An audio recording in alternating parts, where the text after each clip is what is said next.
Security agencies को anti national activities को रोकने के लिए दो रास्ते सबसे बेहतर लगते हैं। एक तो एक्टिव मेंबर्स को पकड़कर जेल में डाला जाए और दूसरा पैसा मिलने के, फंडिंग के रास्ते बंद किए जाएं। जब पीएफआई के फाइनेंशियल सोर्सेज के बारे में जांच शुरू हुई तो जो बातें सामने आई उन्हें देखकर अनुभवी अफसर भी हैरान रह गए। पता लगा कि पीएफआई को विदेशों से बेशुमार पैसा मिलता है। पीएफआई इस्लाम के लिए काम करने का दावा करता है, इसलिए वो देश में भी ज़कात इकट्ठा करता है। इसे पीएफआई ने अपनी आमदनी का सबसे बड़ा सोर्स बना लिया है। जानकारों के मुताबिक पॉपुलर फ्रंट ऑफ इंडिया के बड़े नेता अक्सर गल्फ कंट्रीज का दौरा करते हैं। सऊदी अरब, यूएई, कतर, कुवैत और इराक जाते हैं। पीएफआई के नेता टर्की का दौरा भी कई बार कर चुके हैं। इन देशों से पीएफआई को पैसा मिलता है। ईडी को इस बात के सबूत मिले हैं। पीएफआई से जुड़े बैंक अकाउंट्स में 60 करोड़ रुपए से ज्यादा की रकम जमा हुई थी। इनमें से 30 करोड़ रुपए तो कैश में मिले, यानी संगठन का बैंक बैलेंस किसी कंपनी से कम नहीं है।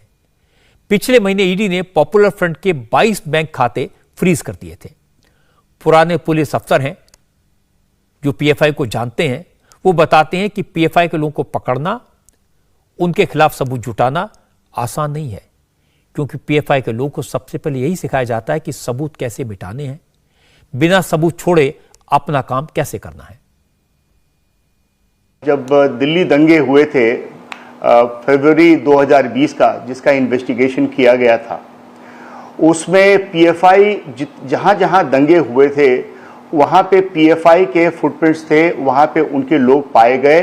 और ये इतने चालाक होते हैं कि जैसे दंगे शुरू हुए वो वहां से निकल जाएं, ताकि उनकी किसी प्रकार से पुलिस के पास उनको उनकी शमूलियत की कोई प्रूफ ना मिले।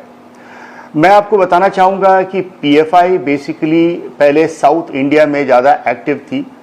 जब सिमी के खिलाफ एक्शन हुआ, जो लॉ इन्फोर्समेंट एजेंसी ने सिमी के खिलाफ एक्शन किया, उसको चकनाचूर किया, तो पीएफआई ने अपनी फुटप्रिंट नॉर्थ इंडिया में भी बढ़ाने की कोशिश की। जब भी ऐसे मौके मिले उन्होंने दंगे कराने के लिए, और इस प्रकार से ऑपरेट भी करते हैं। इनके जो ऑफिस बेयरर्स हैं वो उनके एक छोटे कार्यकर्ता भी होते हैं। एक ऐसे ही किसी इन्वेस्टिगेशन में जब उनके पीएफआई के ऑफिस में जब गए तो एक छोटा कार्यकर्ता जो कि वहाँ सफाई कर रहा था वो पाया गया, जो कि वहाँ के प्रेसिडेंट के नाम से था। ये बैंकिंग चैनल का इस्तेमाल नहीं करते, ये मोबाइल फोन इस्तेमाल नहीं करते, ताकि इनकी फुटप्रिंट कहीं मिले। आज की डेट पर सरकार की तरफ से, होम मिनिस्ट्री की तरफ से आधिकारिक तौर पर कोई बयान नहीं आया। एनआईए के अफसरों ने भी कुछ नहीं बोला। लेकिन पीएफआई के जितने भी कार्यकर्ता या नेता सामने आए, सबने यही कहा कि खुद को सेक्युलर कहने वाली पार्टियां खामोश हुए हैं। मुसलमानों पर आरएसएस और बीजेपी के जुल्म के खिलाफ ये लोग बोलते क्यों नहीं? हालांकि उनकी बातों का ज्यादा असर नहीं हुआ, लेकिन कांग्रेस के कुछ नेता जरूर बोले। तारिक अनवर ने कहा कि सिर्फ पीएफआई पर एक्शन हो रहा है, अगर बजरंग दल और वीएचपी पर भी एक्शन होता तो लगता कि मामला निष्पक्ष है। उन तमाम संगठनों पर जो इस तरह का माहौल बिगाड़ने का काम कर रहे हैं, देश के अंदर आतंक फैलाने का काम कर रहे हैं, उन सब के ऊपर कार्रवाई होती तो देश को यकीन होता कि सही मानों में सरकार देश के अंदर शांति व्यवस्था बनाने की कोशिश कर रही है। बजरंग दल के ख़िलाफ़, हिंदू सेना के ख़िलाफ़ या ऐसी तमाम जो जमायतें हैं उनके ख़िलाफ़ कोई कार्रवाई नहीं हो रही है।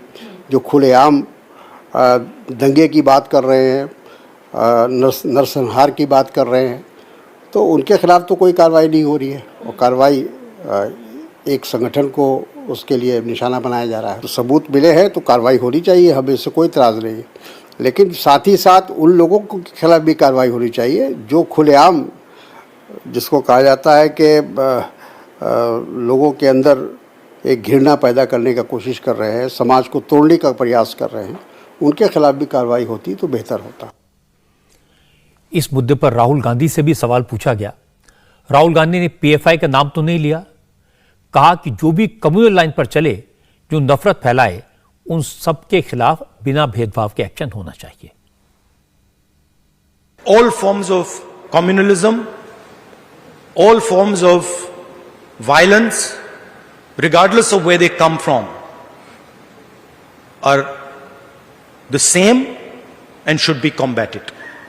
There should be zero tolerance on communalism regardless of where it's coming from. Rahul Gandhi ने सांप्रदायिक ताकतों के खिलाफ एक्शन की बात की, लेकिन बिहार में उनके सहयोगी दल आरजेडी ने सरकार की नीयत पर सवाल उठाया। आरजेडी के सांसद मनोज झा ने कहा, लोगों को गिरफ्तार करके 2-2.5 साल तक जेल में रखा जाता है, चार्जशीट भी दायर नहीं होती। हमें दुख है, बीते कुछ वर्षों में एजेंसीज तब एक्टिव होती हैं जब हेडलाइन मैनेजमेंट करना होता है। हम चाहते हैं कि कोई भी अनुसंधान हेडलाइन मैनेजमेंट की दीवार को लांघे। अक्सर ये दीवारें लांघी नहीं जाती है। और हाँ, पीएफआई की तरह और भी कई संगठन, उन संगठनों की भी गतिविधियां संदिग्ध हैं। तो मैं समझता हूँ कॉकआइड व्यू ना हो, एक सर्वांगीण दृष्टिकोण से इसको मुकम्मल अंजाम तक पहुंचाइए। क्योंकि अगर कम्युनलिज्म ए के विरोध में हम करें तो हम बी के पक्ष में नहीं खड़े हो सकते। कई ऐसे संगठन हैं जो अपने आप को नकली राष्ट्रवाद का चोला पहने हुए हैं, उनका चोला उतरवाया जाए। आप इस कार्रवाई को जो आज आपने किया उसको मुकम्मल अंजाम तक पहुंचाइए। क्योंकि हम देख रहे हैं कई गिरफ्तारियां हो चुकी हैं, 2-2 साल 2.5 साल से चार्जशीट नहीं हो रही है, डिटेंशन में। क्या है ये? कानून का राज तो नहीं है ना। बस अब एक ऐसे दृष्टिकोण से काम करिए जहां किसी को कोई शक सुबह ना हो, कोई ये ना समझे कि आपकी नीति में खोट है, नियत में खोट है। जब बिहार के नेता इतनी सारी बातें बोले तो उन्हें जवाब दिया बीजेपी की तरफ से केंद्रीय मंत्री गिरिराज सिंह ने।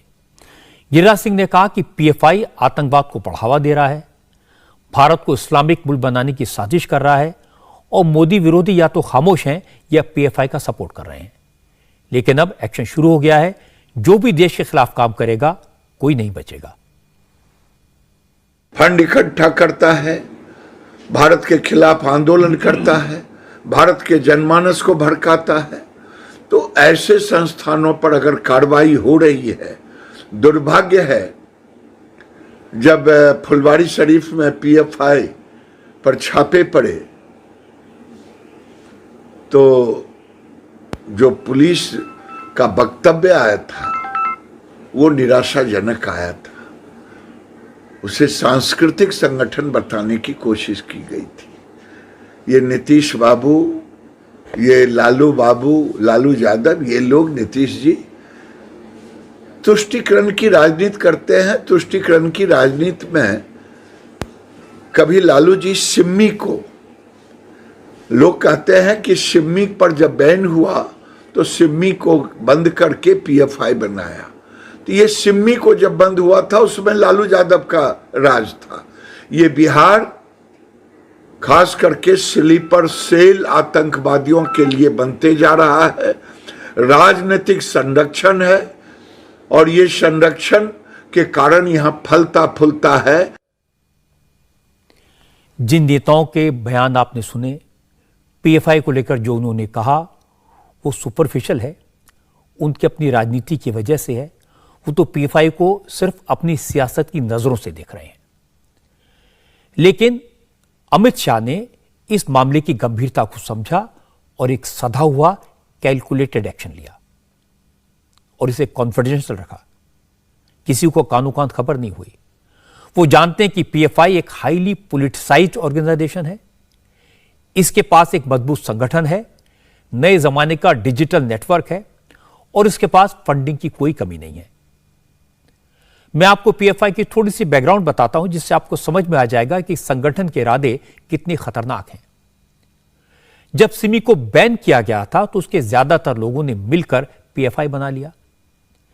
पीएफआई ने मुसलमानों को फिर से संगठित करने, युवाओं को बरगलाने और उन्हें हथियारों और डिजिटल डोमिनेशन की ट्रेनिंग देने का काम शुरू किया।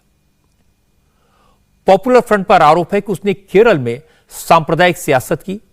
सीपीएम और आरएस के कई वर्कर्स की हत्या में पीएफआई का नाम आया। 2012 में केरल सरकार ने हाईकोर्ट में एक हलफनामा दिया था जिसमें केरल के 27 सियासी मर्डर्स में पीएफआई का हाथ होने का दावा किया गया था। इसी एफिडेविट में केरल सरकार ने बताया था कि 2012 तक अकेले केरल में हुई 106 सांप्रदायिक घटनाओं में पीएफआई का कनेक्शन पाया गया था। 2015 में पीएफआई के 13 वर्कर्स को उम्र कैद की सजा सुनाई गई। पीएफआई के इन कार्यकर्ताओं ने पैगंबर साहब के अपमान का आरोप लगाकर एक प्रोफेसर का हाथ काट डाला। दस्तावेज बताते हैं कि पीएफआई भारत को इस्लामिक मुल्क बनाना चाहता है और इसके लिए 2047 की डेडलाइन तय की गई है। पीएफआई ने विजन 2047 नाम का एक डॉक्यूमेंट तैयार किया है। इसमें भारत को इस्लामिक मुल्क बनाने के लिए क्या क्या करना है वो डिटेल में बताया गया है। क्या क्या स्टेप्स उठाने हैं ये समझाया गया है। कैसे अपने काडर को सरकारी नौकरियों में घुसाना है, कैसे बड़ी संख्या में अपने मेंबर्स को फौज में भर्ती कराना है और कैसे सरकारों में अपनी भागीदारी बढ़ानी है। इसका पूरा प्लान इस डॉक्यूमेंट में दर्ज है। इंडिया टीवी हर वक्त हर जगह डाउनलोड करने के लिए सर्च करें India TV news Google play store या